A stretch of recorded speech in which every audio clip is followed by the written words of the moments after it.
دوسری حدیث میں حضور اقدس صلی اللہ علیہ وسلم کا پاک ارشاد ہے کہ جس کے ذمہ کئی دوسرے کا حق ہو، آبرو ریزی کا ہو یا کسی اور قسم کا ہو، وہ دنیا میں معاف کر لے قبل اس کے کہ وہ دن آ جائے جس میں روپیہ پیسہ آدمی کے پاس نہ ہوگا۔ اگر کوئی نیکی عمل اس کے پاس ہے تو اس کا ظلم کا بدلہ ادا کیا جائے گا، اور اگر اس کے پاس نیکی عمل نہیں ہے تو مظلوم کے گناہ اس پر لاد دیے جائیں گے۔ اللہم اغفر۔ ایک حدیث میں حضور اقدس صلی اللہ علیہ وسلم کا پاک ارشاد ہے کہ جو شخص ایک بست زمین کسی دوسرے کے ظلم سے چھین لے گا، قیامت کے دن وہ حصہ 7 زمینوں تک توق بنا کر اس ظالم کے گردن میں ڈال دیا جائے گا۔ اس کا جتنا بوجھ اور وزن گردن پر پڑے گا وہ ظاہر ہے۔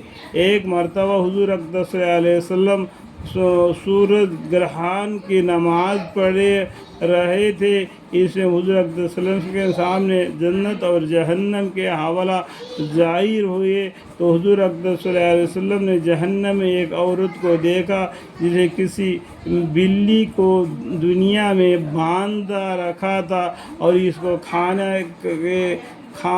کھانے کے خبر گیری میں کوتاہی کی، جس کی وجہ سے اس کو عذاب ہو رہا تھا کہ نہ اس نے اس کے کھانے کی خبر رکھی اور نہ اس کو آزاد چھوڑا کہ وہ اپنے آپ زمین پر گری پڑی چیزیں سے پیٹ بھر لیتی، یعنی اس بلی کو باندھ کے رکھ دیا، اس کو چھوڑ دے تو زمین پر پھر کر اور اس کا روزی روٹی کو وہ کھا لیتی۔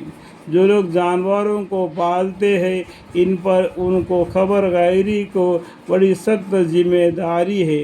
وہ بے زبان اکثر بھوک پیاس میں مبتلا ہو جاتے ہیں، اور ان پالنے والوں کو اپنے کاروبار میں خیال بھی نہیں رہتا۔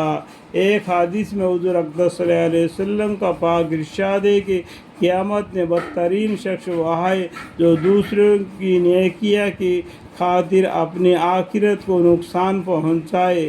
کہ دوسرے نے کسی پر ظلم کیا، آپ تو ملاقات کے زور میں اس کے حامی بن گئے، جس سے دنیا کا نفع تو اس کو حاصل ہوا اور آخرت اس کے ساتھ اپنی بھی برباد ہوئی۔ اللہم اغفر لی۔